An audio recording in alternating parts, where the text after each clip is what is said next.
Hi, everybody. This is SAAD for the SAAD Truth. In my academic career, I've had plenty of opportunities to sample postmodernist writings and associated movements. And I don't believe that I've once come across any writings from postmodernism that weren't a perfect departure from reason, from logic, from anything that would be construed as adding to the pantheon of human knowledge.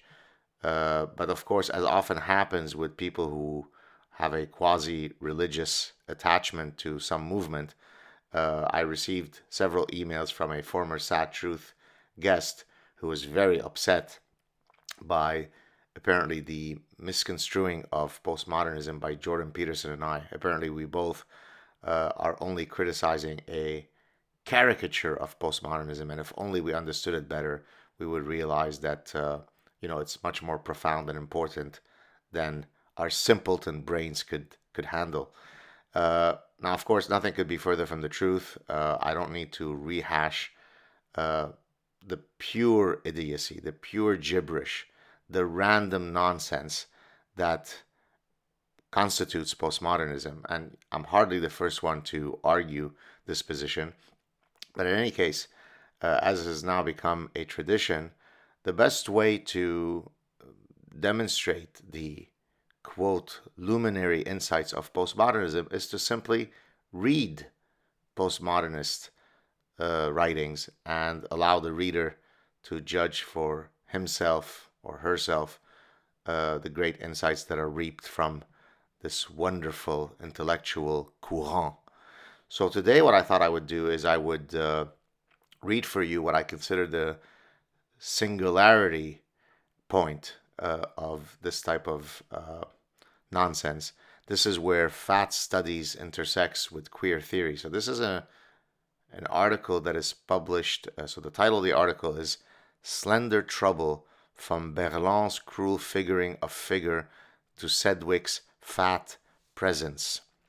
It is published in GLQ, a journal of lesbian and gay studies, volume 23, number 4, in 2017. It's published by no less than Duke University Press, a very prestigious academic press.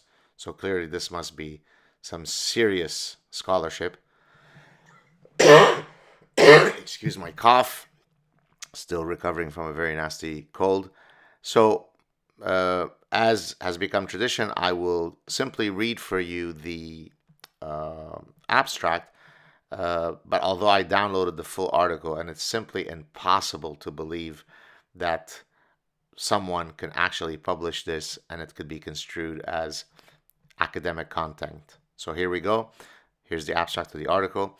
This article argues that queer theory must depart from three temporalities often attributed to fat bodies, even in queer circles and theory, most notably by Laurent Berlin in the much lauded Cruel Optimism. It asserts that figural exploitations of fatness have been too quickly accepted and demands that we rethink how we, quote, figure the matter of figure. Against fat temporalities that work according to the logics of fort/da, Nachtraglichkeit, quote, before and after, or, as Berlin puts it, fat as a, quote, congealed form of history that hurts, close quote. This article turns to often ignored work on fat by Eve Kosofsky Sedgwick. A sustained reading of Sedgwick's poem, The Use of Being Fat, becomes the way through which this article argues for the possibility of a fat present/presence and the new fat hermeneutics required to notice the same. Queer theory will be left with two important methodological questions. First, how will accounts of queer affect weigh the import of fat and size, especially given the near ubiquity of homonormative objections of fatness? Second, how will largesse live as and within queer readings and hermeneutics in such fat times? Bravo, bravo. I've clearly been proven wrong. Postmodernism is truly wonderful. It is contributing greatly to the pantheon of human knowledge, and I stand corrected. And I thank the brilliant former SAAD TRUTH guest who, as he put it, to paraphrase him, is trying to get me out of my echo chamber with Jordan Peterson. So, new position, postmodernism and associated writings are truly deep and contribute greatly to the pantheon of knowledge.